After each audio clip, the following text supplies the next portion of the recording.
আমার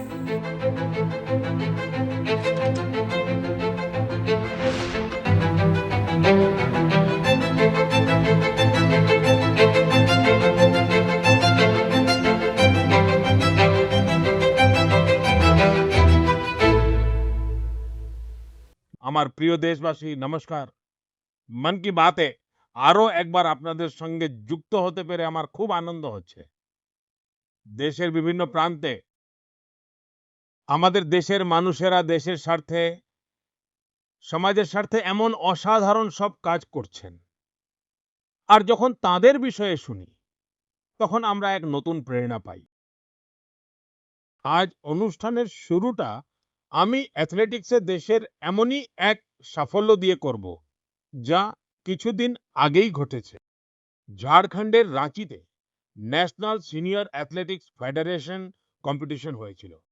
এতে প্রায় ৮০০ জন ক্রীড়াবিদ অংশ নিয়েছিলেন। সারা দেশ থেকে এসেছিলেন। এই সময় ৪টি আলাদা আলাদা বিভাগে ৪টি জাতীয় রেকর্ড ভেঙেছে। গুরিন্দর বীর সিং, বিশাল টিকে, তেজস্বিনী শঙ্কর, দেবমিনা আর কুলদীপ কুমার, এই সাথীরা আলাদা আলাদা বিভাগে নতুন রেকর্ড গড়েছেন। আমি সবার আগে তো এদের সবাইকে অনেক অনেক শুভেচ্ছা জানাই। বন্ধুরা, একটি বিভাগ যা নিয়ে সারা দেশে খুব চর্চা হচ্ছে, সেটা হলো ১০০ মিটার দৌড়। মাত্র ২ দিনের মধ্যে পুরুষদের ১০০ মিটার দৌড়ে জাতীয় রেকর্ড ৩ বার ভেঙেছে। যে দুজন ক্রীড়াবিদ এই কামাল দেখিয়েছেন, তারা হলেন গুরিন্দর বীর সিং আর অনিমেষ কুজুর। আমি ভাবলাম এবার মন কি বাতে এই দুই খেলোয়াড়ের সঙ্গেই কথা বলা যাক। অনিমেষজি নমস্কার, গুরিন্দর বীর আপনাকেও নমস্কার। নমস্কার, সৎ শ্রী অকাল। নমস্কার মহাশয়, নমস্কার নমস্কার মহাশয়। আচ্ছা ভাই, আপনারা তো অনেক বড় সাফল্য পেয়েছেন। আপনাদের জুটিও তো দারুণ কামাল করেছে। আমরা তো সঙ্গীতে যুগলবন্দি দেখেছি, কিন্তু প্রতিদ্বন্দ্বিতাতেও যুগলবন্দি হয়। যে একজন একবার প্রতিদ্বন্দ্বিতা ছুড়ে দেয়, তারপর অন্যজন সেই প্রতিদ্বন্দ্বিতা গ্রহণ করে, তারপর তৃতীয়বার করে। আপনাদের বিষয়টা খুব মজাদার ছিল। আমি চাই যে মন কি বাতের শ্রোতারা আপনাদের বিষয়ে জানতে পারুক, আপনারা যে পরাক্রম দেখিয়েছেন তা জানতে পারুক। নমস্কার মহাশয়, আমার নাম অনিমেষ কুজুর। আমি 200 মিটার আর 4x100 মিটারের জাতীয় রেকর্ডের অধিকারী। আমি ছত্তিশগড়ের বাসিন্দা মহাশয়, আর এখন আমি ওড়িশার হয়ে খেলি। আমি গত বছর এশিয়ান পদক আর বিশ্ববিদ্যালয় ক্রীড়া প্রতিযোগিতায় পদক নিয়ে এসেছি, আর আমি একজন অ্যাথলিট। আমি 2021 থেকে শুরু করি। যখন আমি স্কুল থেকে পাশ করি, আমি সৈনিক স্কুল অম্বিকাপুর থেকে পাশ করেছি। আমি আগে ফুটবল খেলতাম, আর কোভিডের সময় আমার বাবা মা আমাকে একটু ছাড় দিতেন যে তুই বাইরে গিয়ে দৌড়াদৌড়ি বা খেলাধুলো করিস। তো যখন কোভিড শেষ হতে শুরু করলো, তখন আমার ফুটবলের যে বন্ধুরা ছিল, ওরা আমাকে বললো যে একটা রাজ্য স্তরের প্রতিযোগিতা হতে চলেছে, তুই গিয়ে অংশগ্রহণ কর। আর আমি অংশগ্রহণ করলাম, কিন্তু আমি জানতাম না যে ওখান থেকে জাতীয় স্তরের জন্য নির্বাচন হবে। আর আমি ওখান থেকে জাতীয় স্তরের জন্য নির্বাচিত হলাম, আর আজ আমি আন্তর্জাতিক স্তরে ভারতের প্রতিনিধিত্ব করছি। আর গুরিন্দর বীরজি, নমস্কার স্যার, আমার নাম গুরিন্দর বীর, আর আমি ভারতীয় নৌসেনায় পেটি অফিসার। আমি ভারতের দ্রুততম দৌড়বীর। সম্প্রতি আমি 100 মিটারে 10.09 জাতীয় রেকর্ড করেছি। আর আমি প্রথম ভারতীয় যে 10.1 বাধা টপকে দৌড়েছে। আর আমি চেষ্টা করছি যাতে আমি ট্র্যাক এবং উর্দি দুটোতেই দেশের সেবা করতে পারি। আমার বাবা আর আমার দাদু দুজনেই খেলাধুলো করতেন। তো আমাদের ভারতে একটা সংস্কৃতি আছে যে যখনই কোনো উৎসব হয়, যেমন দিওয়ালি বা নতুন বছর, তখন আমরা নিজেদের ঘর পরিষ্কার করি। তো আমি আমার বাবার ট্রফি আর পদকগুলো পরিষ্কার করতাম। সেটা আমার খুব ভালো লাগতো, আমি খুব খুশি হতাম যখন আমি কোনো ট্রফি পরিষ্কার করতাম। তখন জিজ্ঞেস করতাম, এই ট্রফিটা কোথায় জিতেছিলেন, এই পদকটা কোথায় জিতেছিলেন, এই ছবিটা কবেকার। তখন উনি আমাকে ওনার গল্প শোনাতেন যে আমি এখানে খেলতে গিয়েছিলাম, আমি এই জাতীয় পদক জিতেছি, আমি আমার দলকে জিতিয়েছি। তখন আমিও ওকে বলতাম যে আমাকেও কোনো খেলাধুলো করতে হবে। উনি সকালে দৌড়তে যেতেন, তো আমি ওকে বলতে শুরু করলাম যে আমাকেও সাথে নিয়ে যাবেন। তো উনি আমাকে নিয়ে যেতে শুরু করলেন। উনি ওনার খেলা থেকে যা শিখেছিলেন আমাকে শেখাতে লাগলেন। তাতে আমার আগ্রহ বাড়তে লাগলো। আমি উসেইন বোল্টের বিশ্ব রেকর্ড ভাঙতে দেখেছিলাম। একটা মজার গল্প আছে, আমি তখন টিভি দেখছিলাম। তো মা আমার জন্য টিভি বন্ধ করে দিলেন যে এখন পড়ার সময় হয়েছে, পড়ো। তো আমি বললাম যে ঠিক আছে, আপনারা আমাকে টিভি দেখতে দিচ্ছেন না, একদিন এমন আসবে যে আপনারা আমাকে টিভিতেই খুঁজবেন যে ওই দেখো গুরিন্দর দৌড়চ্ছে। তো আমার এখন খুব আনন্দ হয় যখন আমার মা আমাকে টিভিতে দৌড়তে দেখেন। বাহ বাহ বাহ, খুব চমৎকার কথা তো আপনার। হ্যাঁ জি। আমরা মধ্যবিত্ত পরিবার স্যার। আমার বাবাও ভলিবল খেলতেন। ঘরের সমস্যার কারণে উনি ওনার খেলা ছেড়ে দেন। ওনার যে স্বপ্নটা অপূর্ণ রয়ে গিয়েছিল, উনি আমার মধ্যে সেই স্বপ্নটা দেখেছিলেন যে আমার ছেলে সেই স্বপ্ন পূরণ করবে। তো আমি ওনার সাথে কথা বলতাম, শুনতাম যে মিলখা সিং কত পরিশ্রম করতেন। আমি ওকে বলতাম আমিও একদিন আপনার স্বপ্ন পূরণ করব। তো উনি বলতেন স্বপ্ন এমনি এমনি পূরণ হয় না, তার জন্য অনেক কঠোর পরিশ্রম করতে হয়। মিলখা সিং জি রক্তার্মি করতেন, রোদে দৌড়তেন, সারাদিন ধরে অনুশীলন করতেন। ওই জিনিসগুলো আমাকে অনুপ্রাণিত করত। আমার বাবা আমাকে অনুপ্রাণিত করতেন যাতে আমি দেশের জন্য দৌড়াই, দেশের জন্য পদক আনি, জিতি। আর এটাও ছিল যে যখন আমি 100 মিটার বিভাগটা বেছে নিলাম, সবাই আমাকে বলতো 100 মিটার করিস না, 100 মিটার ভারতীয়দের বিভাগ নয়, ভারতীয়দের শরীর 100 মিটারের জন্য তৈরি হয়নি। তো আমি আর আমার বাবা সবসময় বলতাম যে গুরিন্দর, আমরা এটা বেছে নিয়েছি, আমরা এর থেকে পিছিয়ে আসবো না। যারা আমাদের বলে যে আমরা পারবো না, আমরা তাদের করে দেখাবো আর তুই করে দেখাবি। আমার তোর উপর ভরসা আছে। সেই ভরসাটা যখন আমার বাবা আমার উপর রাখলেন, তখন আমি সেই ভরসাকেই আমার সাহস বানিয়ে এগিয়ে চললাম। আর আজ প্রত্যেক ভারতীয় বলে যে ভারতীয়রা দৌড়তে পারে। দেখুন, আপনারা দুজনেই খুব বড় কামাল করেছেন। আর মাত্র দুদিনের মধ্যে আপনারা দুজনে 3 বার জাতীয় রেকর্ড ভেঙেছেন 100 মিটার দৌড়ে। আর যেমন গুরিন্দর বীর জি বললেন, যে লোকে বলে ভারতের লোকেদের শরীর তো এই কাজের জন্য বানানোই নয়, এত কঠিন হওয়া সত্ত্বেও আপনারা এই কাজটা করেছেন। তো আমি দুজনের থেকেই জানতে চাইবো, আর মন কি বাতের শ্রোতারাও শুনতে চাইবেন, যে কোন আবেগটা ছিল, কি জেদ ছিল, কি ভেবেছিলেন আর কিভাবে করছিলেন, এটা কতটা কঠিন হয়। জি স্যার, আমি গোবিন্দর, আমি যখন শুরু করেছিলাম স্যার, তখন খুব সংগ্রাম ছিল। অনেকবার সন্দেহ হয়েছে যে আমি ঠিক করছি কিনা, আমি ঠিক জিনিস বেছেছি কিনা। কারণ প্রত্যেকবার আপনি জেতেন না, কখনো কখনো আপনি শেখেন। যখন আমি হারতাম, যখন আমার প্রদর্শন ভালো হতো না, কোনো চোট আঘাত লাগতো, তখন আমার বাড়ির লোক আমার পাশে থাকতো যে কিছু হবে না। একটা দিন খারাপ গেলে বা একটা বছর খারাপ গেলে জীবনটা খারাপ হয়ে যায় না, স্বপ্ন দেখা ছেড়ে দিতে নেই।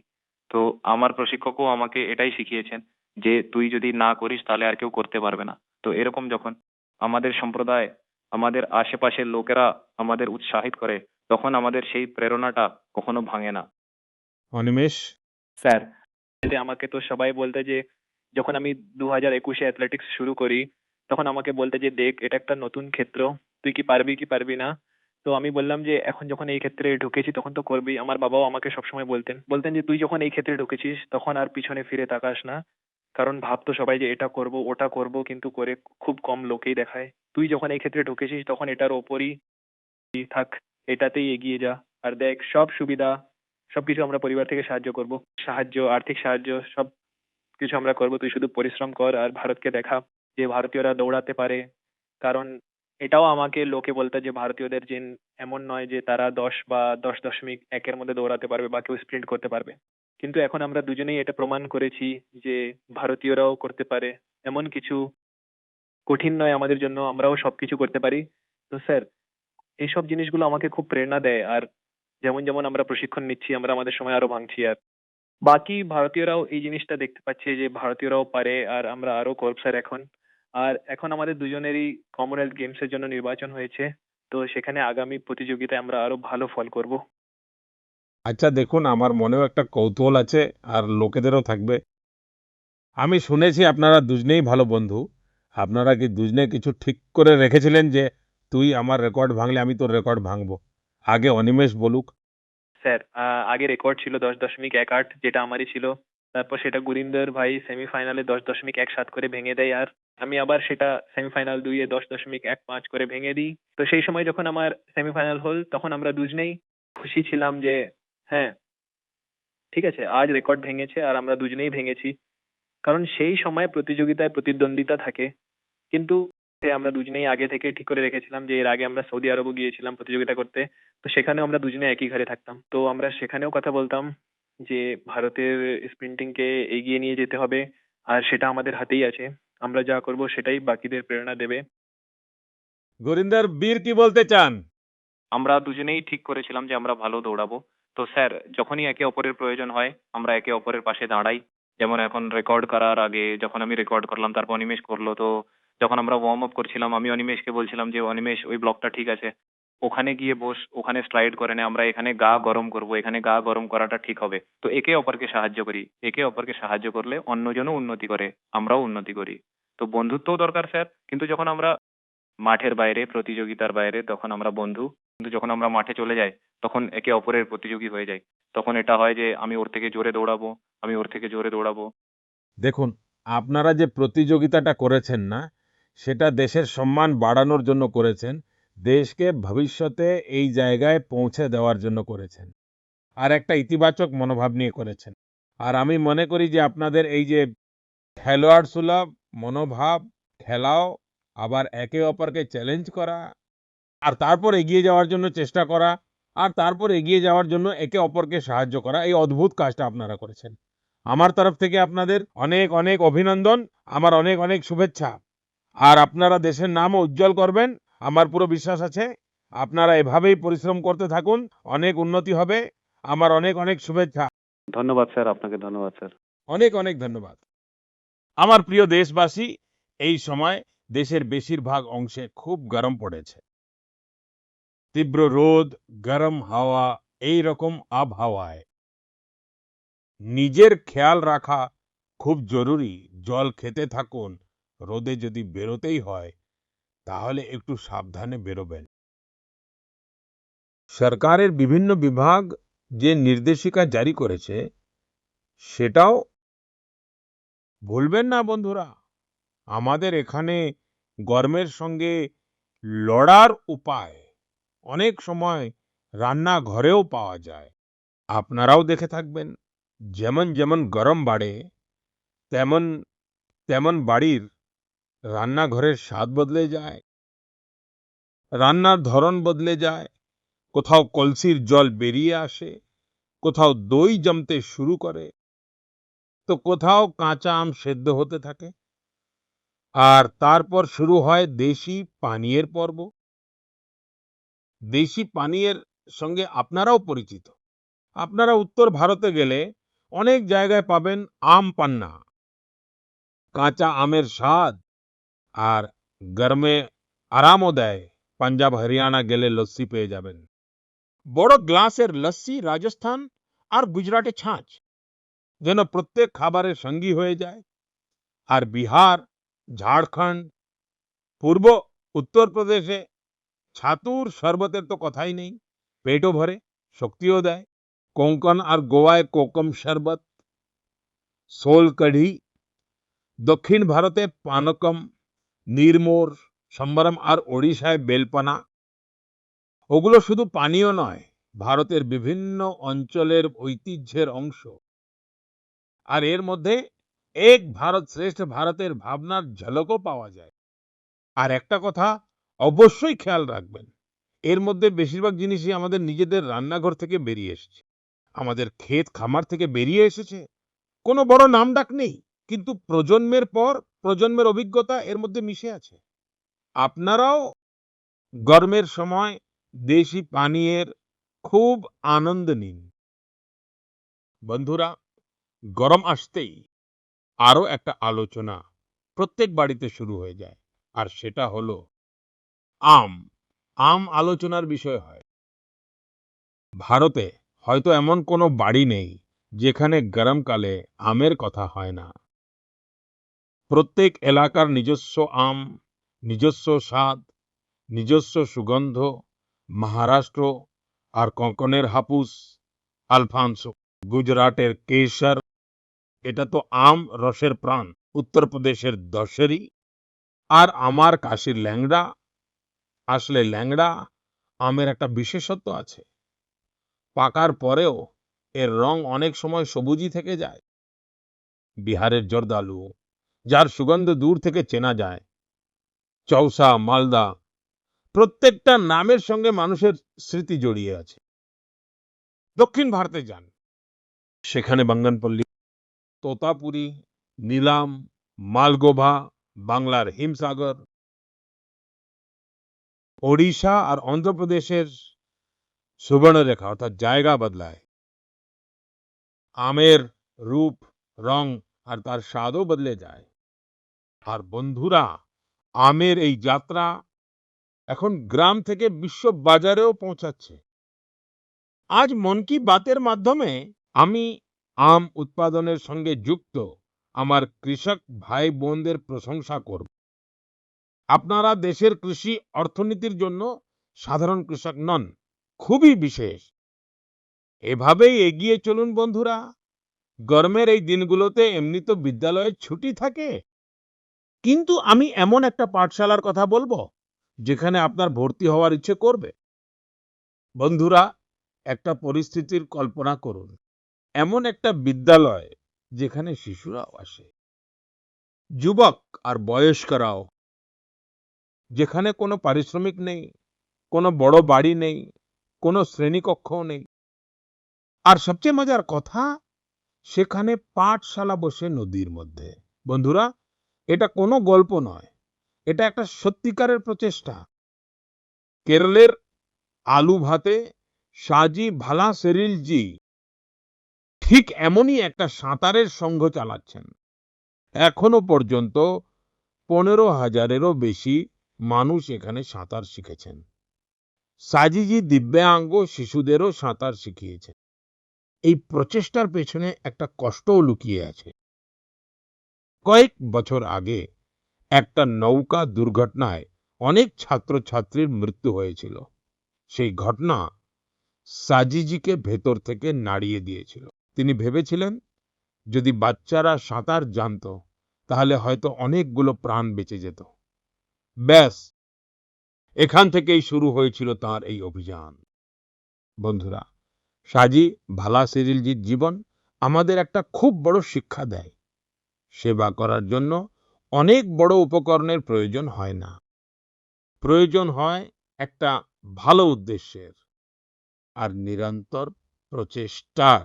এগুলোর জোরেই হাজার হাজার মানুষের জীবনে পরিবর্তন আনা যায়। আমার প্রিয় দেশবাসী, বিগত দিনে আমি ইউরোপের নেদারল্যান্ডসে যাওয়ার সুযোগ হয়েছিল।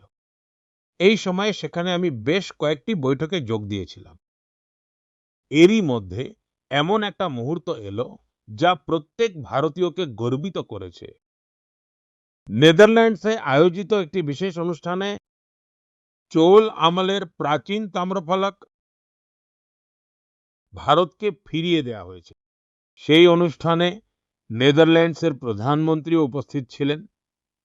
এই তাম্রফলকগুলো নিয়ে আমি দেশ বিদেশ থেকে ক্রমাগত বার্তা পাচ্ছি। মানুষ আনন্দ প্রকাশ করছেন, গর্ব প্রকাশ করছেন। সারা বিশ্বের তামিল সম্প্রদায়ের মধ্যেও এটা নিয়ে বিশেষ উৎসাহ দেখা যাচ্ছে। বন্ধুরা, এই তাম্রফলকগুলো নিয়ে মানুষের মধ্যে অনেক কৌতূহল আছে। তাই আজ আমি এর সাথে জড়িত কিছু কথা আপনাদের সাথে ভাগ করে নিতে চাই। এর মধ্যে 21টি বড় আর 3টি ছোট তাম্রফলক আছে। এগুলো প্রধানত রাজা রাজেন্দ্র চোল প্রথমের, তার পিতা রাজা রাজরাজ চোলের একটি প্রতিজ্ঞা পূরণের সঙ্গে জড়িত। এতে আনাই মঙ্গলম গ্রামকে একটি বৌদ্ধ বিহারকে দান করার উল্লেখ আছে। এই তাম্রফলকগুলোতে চোল বংশের কৃতিত্বের কথাও বর্ণনা করা আছে। এ থেকে জানা যায় যে চোল সাম্রাজ্যের নৌশক্তি কতটা মজবুত ছিল। দক্ষিণ পূর্ব এশিয়ার দেশগুলোর সাথে তাদের সম্পর্কের তথ্য এতে পাওয়া যায়। চোল সাম্রাজ্যের সমৃদ্ধ ইতিহাস আর সংস্কৃতির জন্য আমরা সবাই খুব গর্বিত।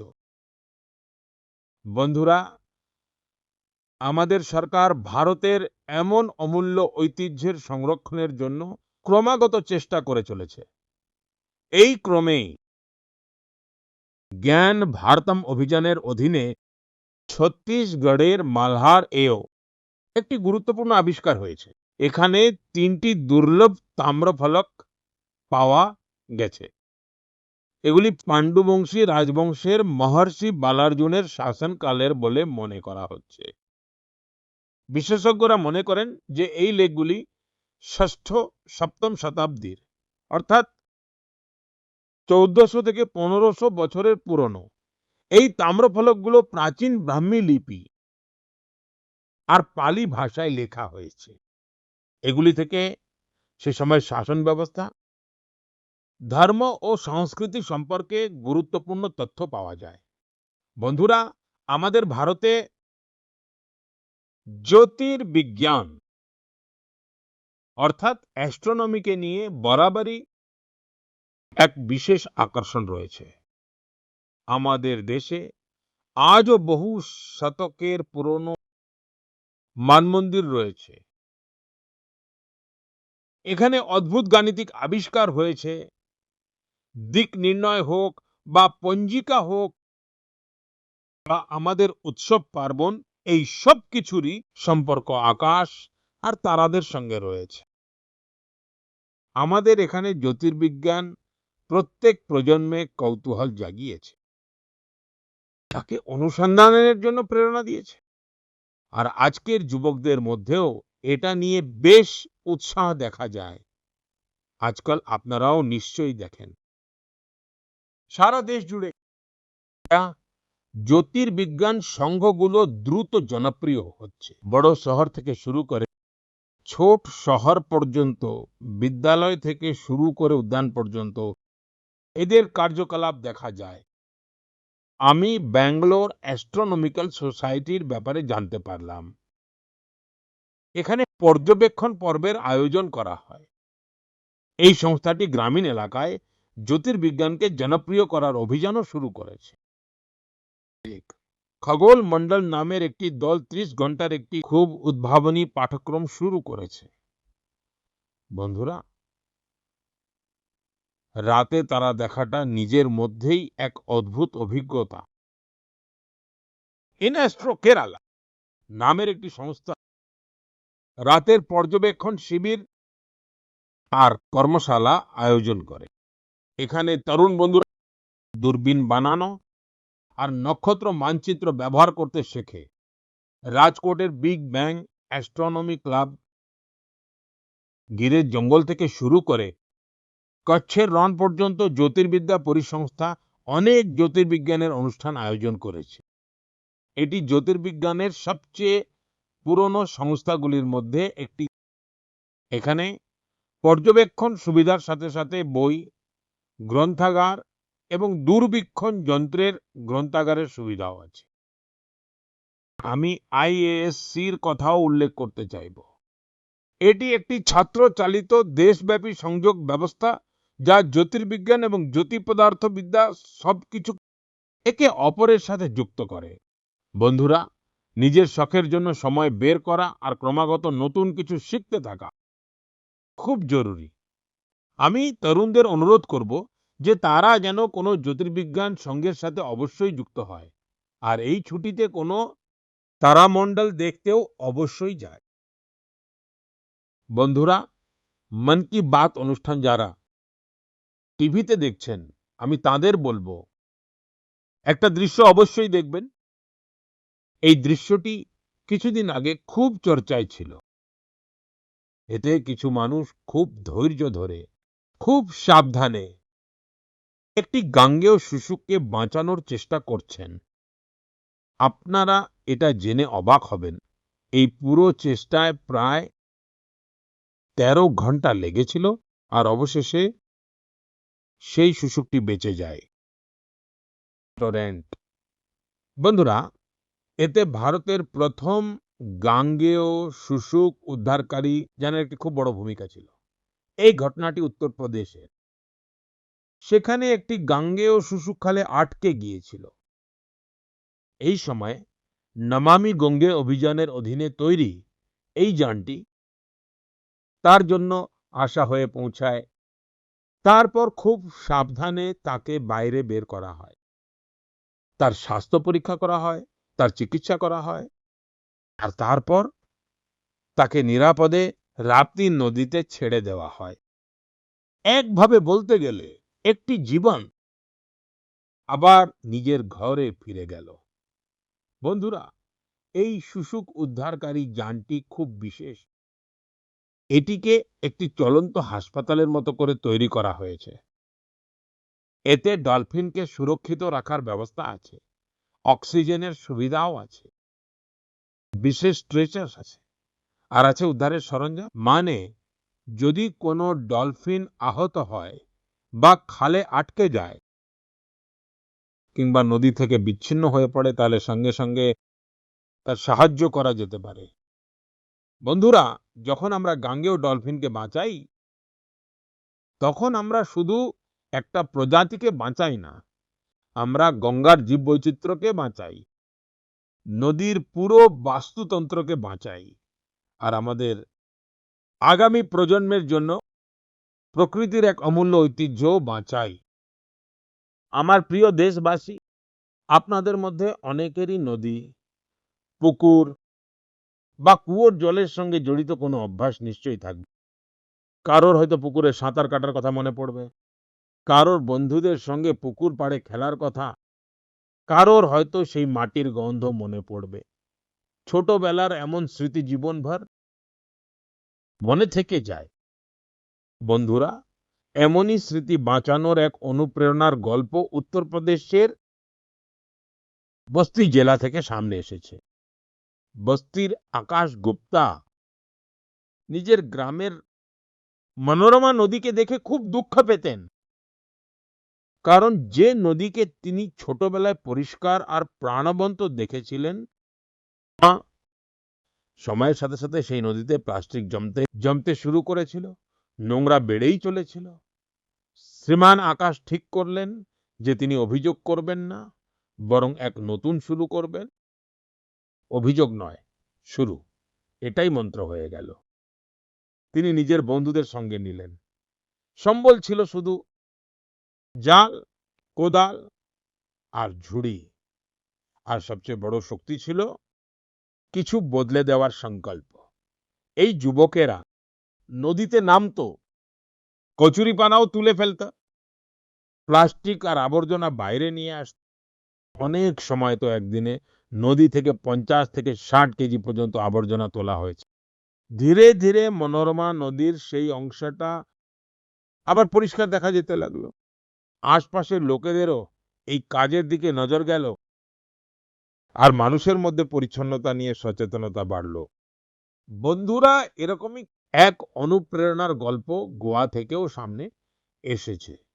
গোয়ার বালকৃষ্ণ আইয়াজি একজন অবসরপ্রাপ্ত শিক্ষক, কিন্তু সমাজের জন্য কাজ করার উৎসাহ তার আজও একই রকম।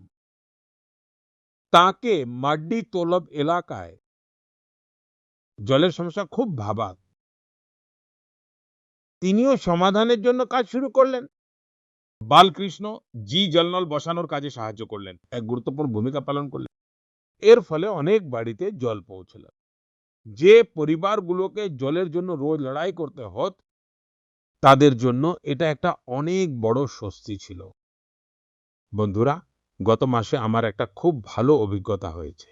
এর সম্পর্ক মন কি বাতের সঙ্গেও জুড়ে আছে, তাই আজ আমি এর চর্চা আপনাদের সঙ্গে করতে চাই। তামিলনাড়ুর নাগরকোয়েলে আমার এক শিক্ষিকার সঙ্গে দেখা হয়েছিল। প্রায় 3 দশক আগেও আমি ওর সঙ্গে দেখা করেছিলাম। আমি গিরিজা আম্মা জির কথা বলছি। এই সাক্ষাতের সময় কিছু তরুণ ছাত্রছাত্রীও তার সঙ্গে ছিল। বন্ধুরা, গিরিজা আম্মাজি প্রায় 15টা বিদ্যালয় চালান। এর মধ্যে চেন্নাইয়ের জয় গোপাল গারোডিয়া হিন্দু বিদ্যালয় খুব প্রমুখ रही है। তার দেশপ্রেমের ভাবনা প্রত্যেক ভারতবাসীকে প্রেরণা দিচ্ছে, দেবে। তিনি মন কি বাত থেকে প্রেরণা নিয়ে দেশের অনেক সৈনিকদের জন্য অবদান রাখার সংকল্প নিয়েছেন। এর জন্য তিনি তার সব বিদ্যালয়ের ছাত্রছাত্রীদের প্রেরণা দিয়েছেন। তিনি বাচ্চাদের বলেছেন যে তারা যেন বীর জওয়ানদের জন্য প্রত্যেক দিন 1 টাকা করে দেয়, অর্থাৎ 1 বছরে প্রত্যেক ছাত্রছাত্রীর তরফ থেকে 365 টাকা জমা হয়েছে। এই ছোট ছোট অবদানে প্রায় 40 লক্ষ টাকা জমা হয়েছে। গিরিজা আম্মাজি এই সম্পূর্ণ অর্থরাশির চেকটি আমার হাতে তুলে দিয়েছেন। তার সঙ্গে কথা বলার সময় আমি অনুভব করেছি যে ভারত মাতার প্রতি তার সমর্পণ কত গভীর। গত বছরই চেন্নাইয়ের প্রথম হিন্দু বিদ্যালয় তার 50 বছর পূর্ণ করেছে। দেশের শিক্ষা ও সাংস্কৃতিক গৌরবকে এগিয়ে নিয়ে যাওয়ার ক্ষেত্রে এই বিদ্যালয় গোষ্ঠীর ভূমিকা অত্যন্ত প্রশংসনীয়। আমি এর সঙ্গে যুক্ত সকল ব্যক্তিকে অনেক অনেক শুভেচ্ছা জানাই এবং সেই ছাত্রছাত্রীদেরও বিশেষভাবে প্রশংসা করি যারা আমাদের বীর সৈনিকদের জন্য অবদান রেখেছে। বন্ধুরা, ভারতের প্রতিটি গ্রামে, প্রতিটি শহরে এমন কিছু না কিছু ঘটছে যা আমাদের প্রেরণা যোগায়। অনেক সময় এই প্রচেষ্টাগুলির তেমন আলোচনা হয় না, কিন্তু যখন আমরা এইগুলি সম্পর্কে জানতে পারি তখন এই বিশ্বাস আরো দৃঢ় হয় যে দেশ তার নিজের জনগণের শক্তিতেই এগিয়ে চলেছে। আমার আপনাদের কাছে অনুরোধ, নিজেদের আশেপাশে হওয়া এই ধরনের প্রচেষ্টাগুলিকে অবশ্যই দেখুন। যারা সমাজের জন্য ভালো কাজ করছেন তাদেরকে চিনুন, তাদের প্রশংসা করুন, জি, তাদের থেকে শিখুন, আর সম্ভব হলে নিজেরাও কোনো ভালো কাজের সঙ্গে যুক্ত হন। আগামী মাসে মন কি বাতে আরো কিছু প্রেরণামূলক কাহিনী নিয়ে আমি আবার আপনাদের সঙ্গে যুক্ত হব। অনেক অনেক ধন্যবাদ। নমস্কার।